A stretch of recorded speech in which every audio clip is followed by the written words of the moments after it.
I'm John Batchelor. Mary Kissel, the editorial board of the Wall Street Journal, the host of Opinion Journal at WSJ Video, speaking to her colleague, Daniel Henniger, today. He's the deputy editor of the editorial board of the Wall Street Journal, and I speak to him later tonight about the success of Carly Fiorina. And you were smiling, Mary, and Dan was smiling as well. I was cheering at home last night. She gave a great performance. And Dan was smiling. I'm smiling. I've smiled all day, just as if the Yankees won a playoff game. It feels like 1977, and they just beat the Red Sox. It's one of those feelings that you have to be there to understand how bad you felt yesterday when you go into play the Sox, and how good you feel afterwards talking about Bucky Dent forever. There, I've driven away the Boston audience, Mary. Okay, in any event, here comes Mona Charen. Mona Charen of the National Review Online. We want to know whether Mona's had a good day, and is Fiorina part of the reason? Good evening, Mona. Good evening, John. Hi, Mary. Great to be here. Yes, she is part of the reason that I've had a good day. For one thing, how long have Republicans been pining for a candidate who could handle the abortion question with the kind of passion and skill that Fiorina showed on that subject? We've been beaten up on this for years, that we're the people who are not for any exceptions and rape and incest and whatnot, and she turned it to where it belongs, which is Planned Parenthood is really about harvesting baby organs, and that was powerful stuff. And in addition, she, and I also think Rubio did very, very well, but she had command of so many subjects. This is a woman of such stature and such impressive performance that I actually compared her, which I never thought I would live to do, but I compared her in my column today to Margaret Thatcher. I think she's of that caliber. Interesting. I've seen that comparison that was discussed today in our offices too, the Thatcher name, the Iron Lady. She certainly doesn't wilt under pressure. Someone on Twitter last night said, you can't put Carly in the corner, and you certainly can't. That's right. Mona, the skill, though, at which she marshals facts, there were a lot of smart people on that stage last night in both debates, and yet she spoke very well of foreign policy, as you said, of abortion, of other issues. Where did that come from? That is something I don't think I can answer. She did have that race in California where she ran against Barbara Boxer, and she did very well, but not this well. So I'm reminded of Newt Gingrich, who explained to me once, many years ago, that he ran for Congress and lost, and he learned far more from his losing elections than he did from his winning elections. And perhaps that is the case with Fiorina. She went to school on what she did wrong. She polished up her act. She has been truly enjoying, this is a really interesting thing too, she is not just a star on stage and in debates. She actually enjoys the give and take on the campaign trail. She enjoys being with people, the shaking hands, the meeting ordinary folks. So she is a 100% all-in politician now who has come into her own. Quickly, Mark Twain story. Fiorina in Silicon Valley, Fiorina in the race in California.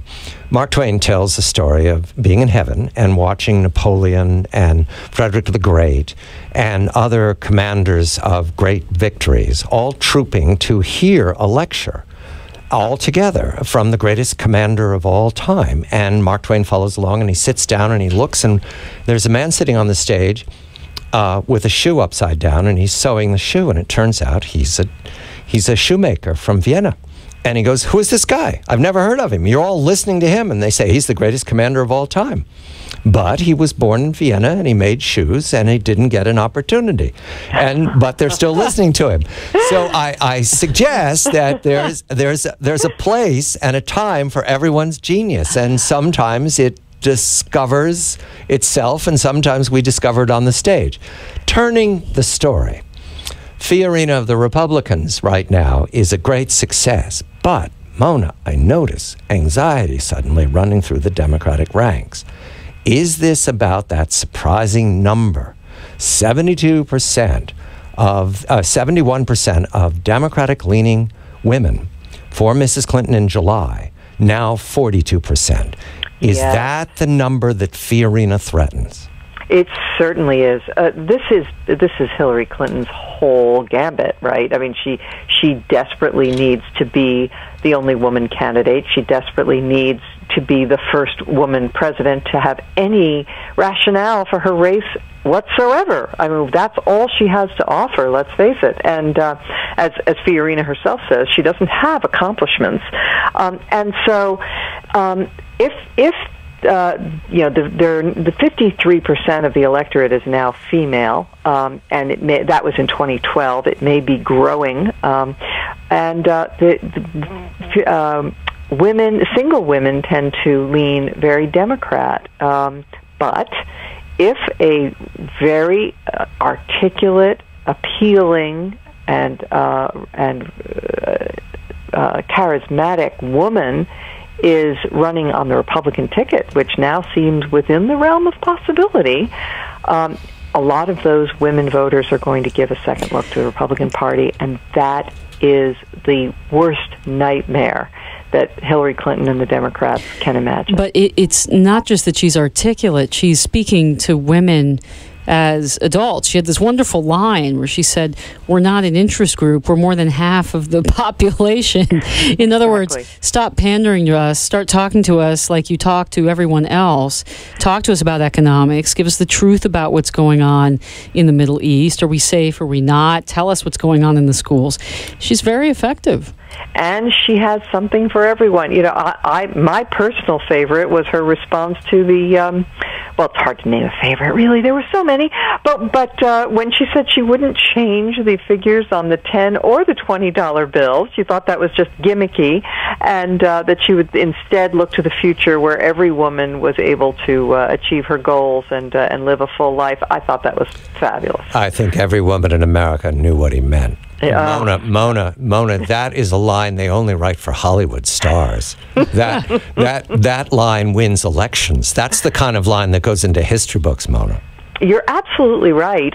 It's reminiscent of other great lines from debates past, including "I'm paying for this microphone, Mr. Green." I don't know, actually Mr. Breen. I don't mean to be a downer here, but Carly Fiorina does not have the money, the grassroots operation, the experience to hire smart people who are experienced around her. I mean, not to say, sorry, Fiorina campaign. Sorry, I'm sure there are lots of smart people in the Fiorina campaign. However, she's going to have to scale up very, very quickly. Well, you're right about that, but consider that the person who has all those things, Jeb Bush, is floundering.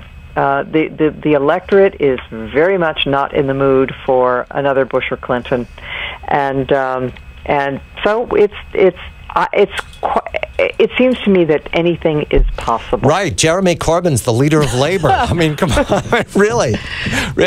Beyond possible, right? Exactly. And I tell quickly the story. My father and grandfather were in the stands in Philadelphia in 1940 screaming out, "We want Wilkie."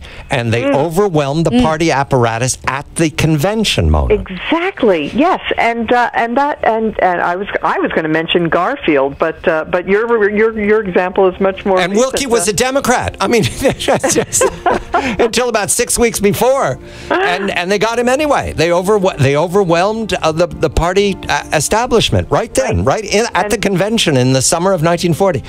Great speech making has been known to change history. Mona Charen of the National Review Online, Mary Kissel, the editorial board of the Wall Street Journal and the host of Opinion Journal at WSJ Video, and Carly Fiorina, momentarily, of California. I'm John Batchelor.